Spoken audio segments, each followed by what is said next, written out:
Hello and welcome to this edition of Assembly Extra. Today we go behind the scenes at Hansard to see how and why we produce the official report and where you can get a copy. And on a beautiful day like today, where better to spend the day than here at Parliament Buildings and Stormont Estate. From car parking to where to have a coffee, we tell you what you can expect from your visit. And last but not least, we liven things up with a wonderful collage of music and dance. But first up, the official report.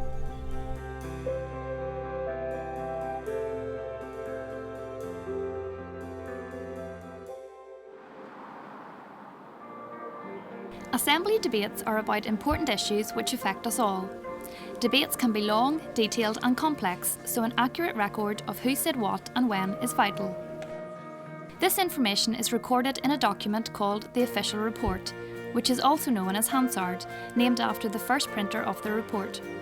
To find out more about what it is and how it's done, we caught up with Hansard editor Simon Burrows.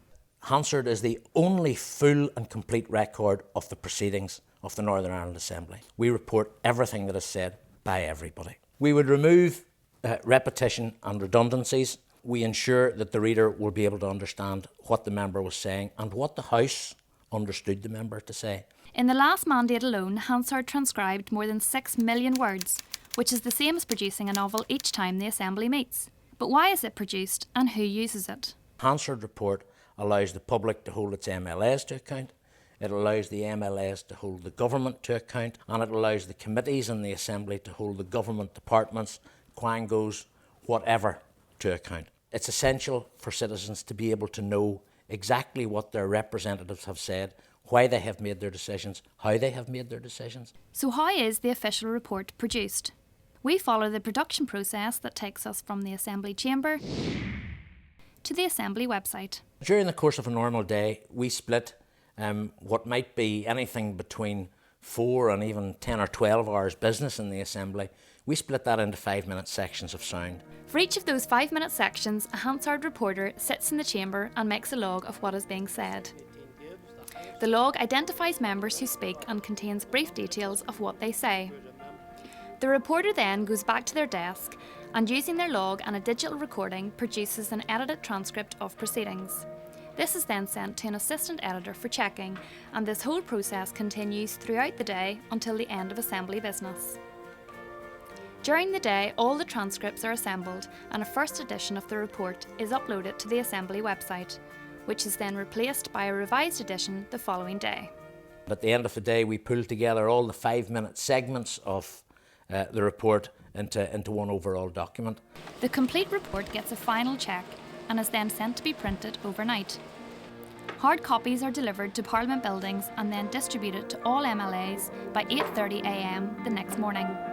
The full report is also uploaded to the Assembly website. After every 10 sittings or so, the reports are compiled and published in hardback bound volume. Hansard also provides an official record of evidence sessions at committee meetings, although these reports can take slightly longer to publish. These are also uploaded to the Assembly website. What we have in Hansard is a record for the future, so that future generations will be able to see how and why we made the decisions we did and hopefully learn from them. You can browse or search all the official reports on the Assembly website. Hard copies can also be purchased online from tsoshop.co.uk.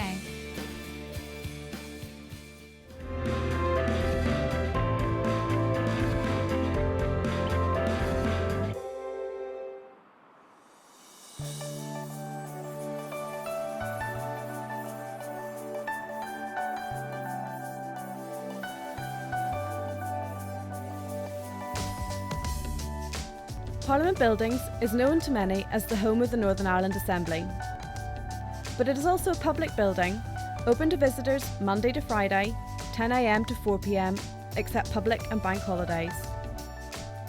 If you've never visited Parliament Buildings before, here's a taste of what's on offer.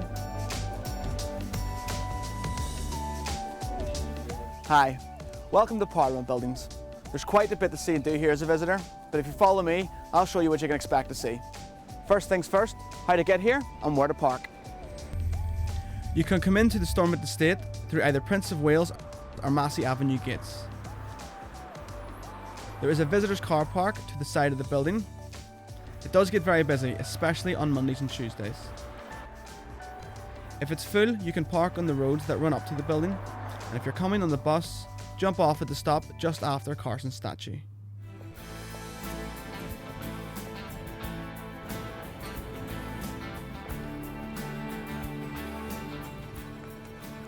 Everyone coming to Parliament buildings has to go through security. But don't worry, it's just as you would do at the airport. Oh, sir, you might have carried a quick search.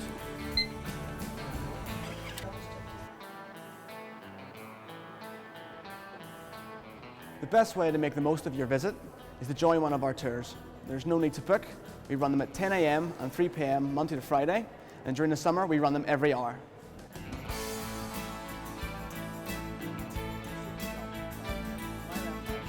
As part of your tour, we'll tell you about the history of the building and take you into the chambers when they are not in use. That time the Queen asked for a list of everything that was in the castle so she could work out what had been destroyed in the fire and what could have been saved. And when she was going through her list, she realised that one of her chandeliers was missing, this one here.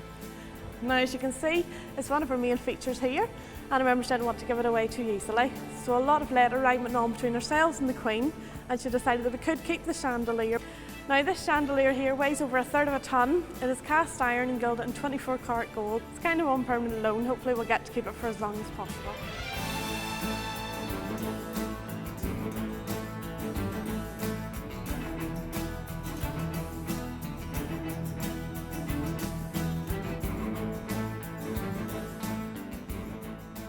If you can't make one of the tours, we have a self-guide leaflet. It'll tell you what to see, a history of the building and the assembly.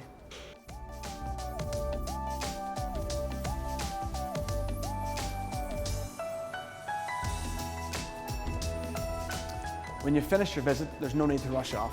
Pop into our cafe and gift shop for a browse and a coffee. And if it's a nice day, take time to explore the estate.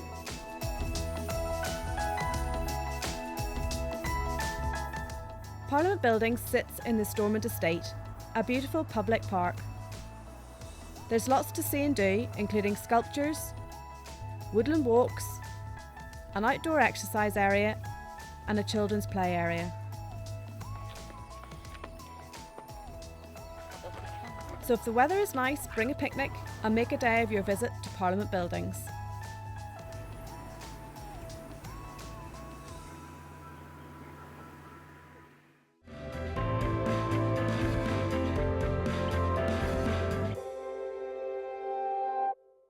And now for something a little different. Recent events to mark Commonwealth Day and St Patrick's Day celebrated diversity and cultures in a wonderful mix of traditional music, dress and dance. Step over them, come and step over them. I see the enemies attack, jump over them. Nah, take no prisoners, so we know hand over them.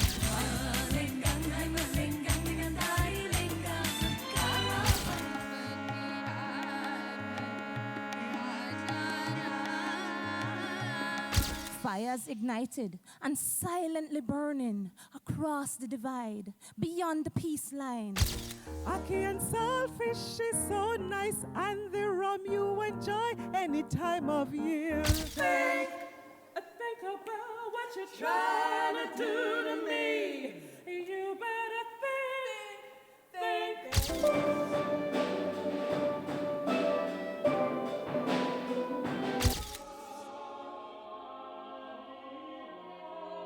As the focal point of Parliament Buildings, the Great Hall is usually a hive of activity, with visitors taking pictures, media conducting interviews and MLAs rushing to get to the chamber or committee meetings.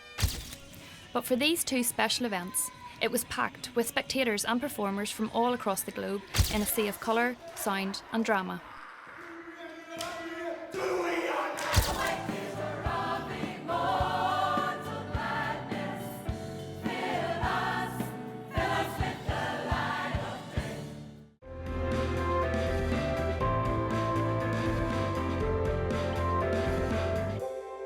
Well, that's it from this edition of Assembly Extra. Next time, we'll see why it's so important for MLAs and committees to get out and about. We'll also be helping you find out who your MLAs are and how to contact them. But in the meantime, you can keep up to date with what's happening here at the Assembly on our website, Facebook and Twitter.